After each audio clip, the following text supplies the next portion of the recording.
Merhaba. Merhaba. Bugün Patatesli tariflerimiz var. evet 2 tane. Bir videonun içinde 2 tane tarif yapacağız. Bu ilk olacak. Evet, bir tanesi benim yapacağım patates oturtma tarifi. Dahan da yardım edecek. Bir de Dahan çok güzel patates kızartması yapıyor. Aylar önce bahsetmiştik, videosunu çekmek fırsatı olmamıştı. Dahan patatesleri özenle güzel güzel kesiyor. Dahan da onu gösterecek. Dahan nasıl kesiyorsun, anlat bize. Bak şöyle kesiyorum. Az kalsın ters kesecek. Tamam. Bakın şimdi bu kısma geldikten sonra tam bir yani sizin için o kadar önemli olmasa da ben böyle dikdörtgen kesilmesini seviyorum. Kare de olabilir. Bu kısımları pek kullanmıyorum.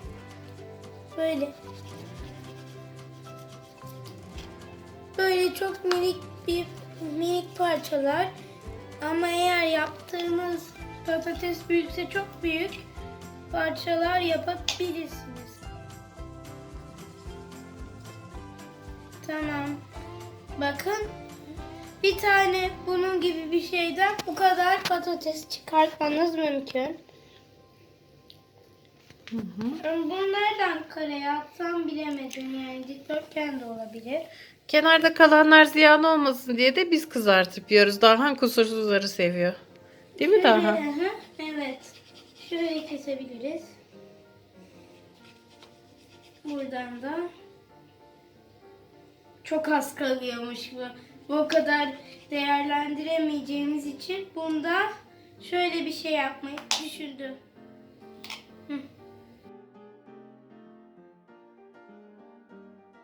Dahancığım doğramaya devam ediyor güzel kusursuz patateslerini. Patates oturtma herkesin bildiği gibi kızarmış patateslerin üzerine kıymalı sos dökülmesiyle oluyor. Bir kıymalı sos hazırlayacağız. Bir de patates kızartacağız. Ben patatesleri önceden oturtma formunda dilimledim şu şekilde. Şimdi bunları kızartmak üzere tavaya koyuyorum. Bunlar aradan çıksın çünkü Dahan'ın patatesleri hazır olunca onları kızartacağız. Anne, burada bir yardımına ihtiyacım var. Böyle yandan yapmam lazım. Baksana Evet, ben çok yaparım. patates. Aha, kestim bile. Tamam. Kısmı o kadar düzgün olmasa da şurada kesersek düzelebilir. Bu arada kıymalı sosuna neler koyduğumuzdan bahsedeyim. Kıymalı sosunu ayçiçek yağında önce soğanları kavuracağız. Arkasından içine kıymayı ekleyeceğiz. Kıymalar pişmeye yakın olduğunda içerisine biber ve domates koyuyoruz. Biber ve domates kış mevsiminde olduğumuz için taze olarak yok. Ben konservede hazırlanmış olan domates ve biberi kullanacağım.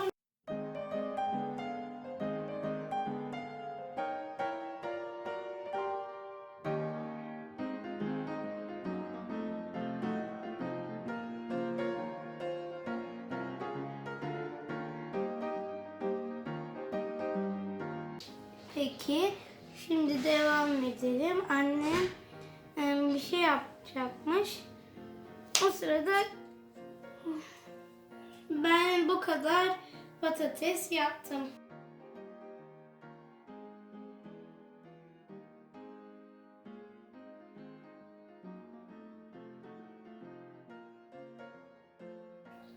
Tamam. Bakın.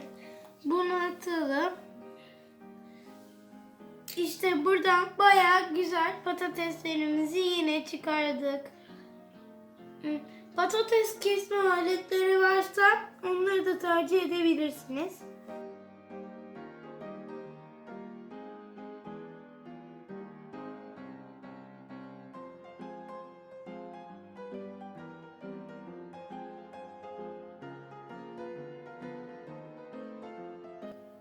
Burada ortasından kesebilirsek. Yanında annemin soğanı var. O biraz gözümü yaşarttı.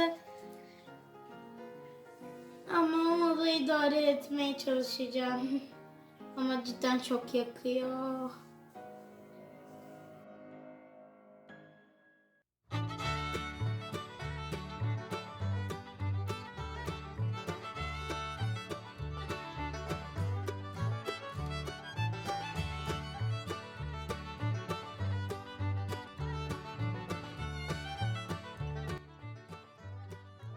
Ne yaptın daha ben yokken? Bunları.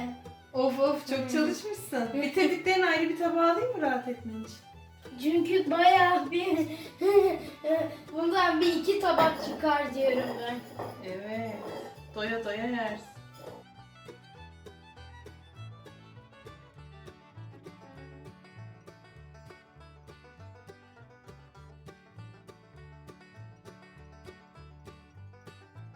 Kusursuz niye o kadar güzel oluyor söyleyeyim mi? Eşit kızarması bence müthiş bir şey. Hı hı. Benim işim bitti burada. Tamam, patateslerini kızartıp sunumunu yaparız. Ben hemen ketçap alayım. Güzel görünümü. Şekil. Minik. Evet, çok güzel.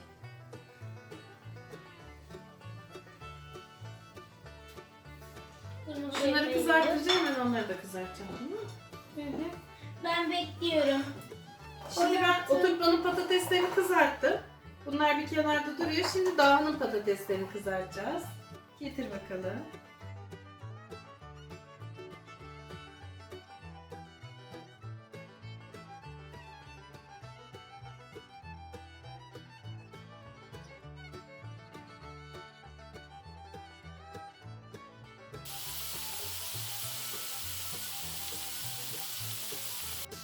Bekliyorum, bekliyorum, bekliyorum.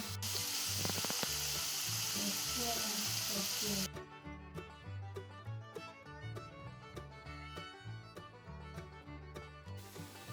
Şimdi patates oturtmanın kıymalı sosunu yapacağım. Sıvı yağ döktüm. Soğanları koyuyorum.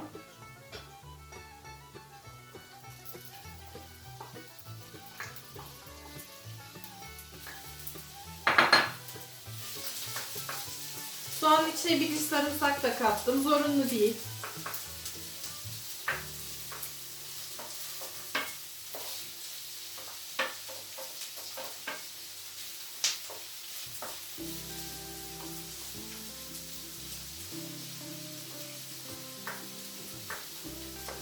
Soğanları pembeleşene kadar kavuruyorum.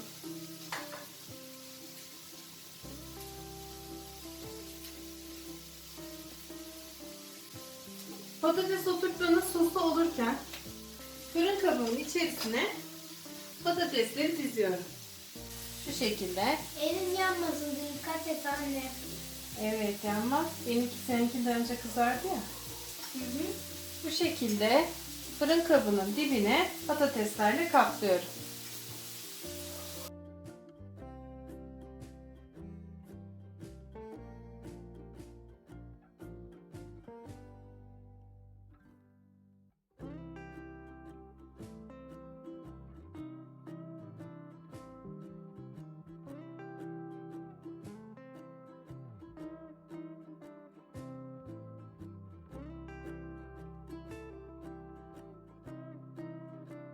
Görüşürüz.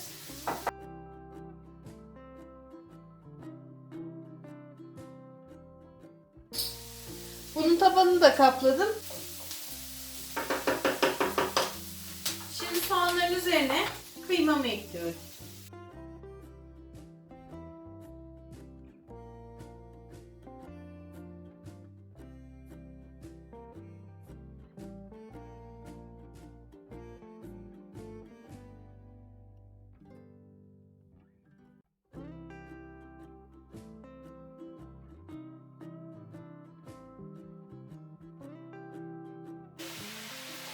Genelde patates oturtmayı ben 2 tane fırın kabında yapıyorum. Bir tanesini son haline getirip streçle kaplayıp derin dondurucuya koyuyorum. Yemeğim olmadığında pişirmek üzere.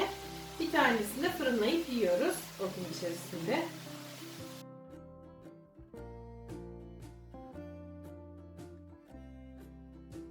Bu arada küçük bir ipucu bilgisi vereyim.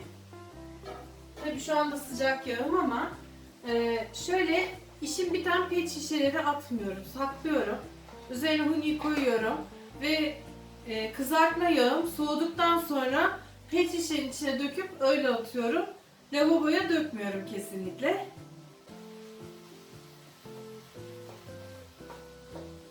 Şimdi kıyma hafif piştikten sonra bunun içerisine tuzunu, karabiberini,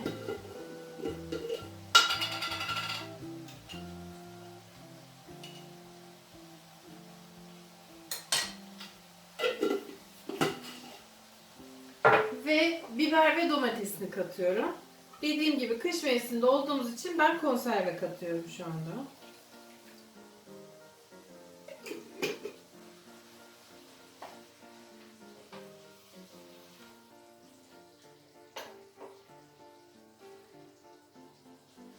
Oturtma aslında zor bir yemek değil. Sosunu pişiriyoruz. Patatesler zaten %80 kızarmıştı. Bunları üst üste diziyoruz. Sonra fırında belli bir miktar su koyuyoruz. Sadece suyunu çeken kadar az bir şey pişiriyoruz. Isıtıyoruz ve yemeğe hazır oluyor. Hani taze taze sofraya servis etmek için çok avantajlı bir yemek. Mesela hazırlarsınız, en son yemek yenmeden yarım saat önce fırına koyarsınız. Hemen yeni pişirilmiş yemeğiniz olmuş olur.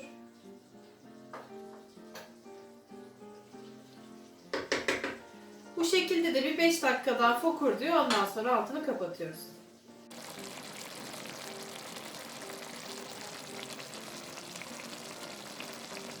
Şimdi hazırladığım kıymalı içi fırın kaplarını dizdiğim patateslerin üzerine dökeceğim.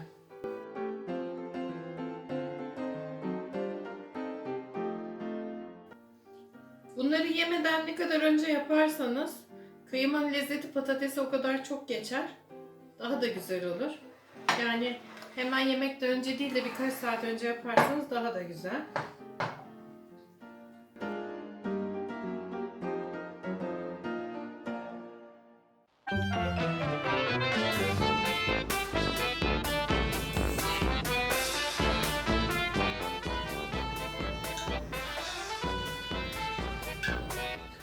Ben şimdi birine ekliyorum. Dip frize kaldıracağım, patates oturtmaya eklemiyorum. Bunu pişireceğim zaman ekleyeceğim.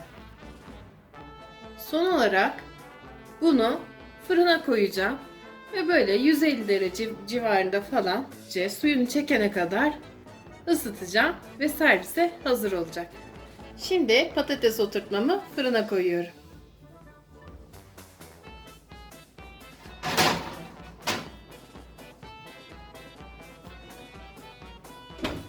...15-20 dakika ısınsa yeterli.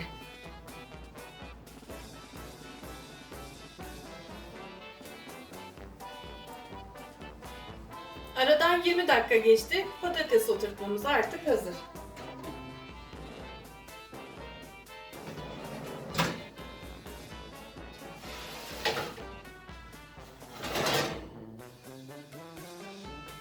Afiyet olsun.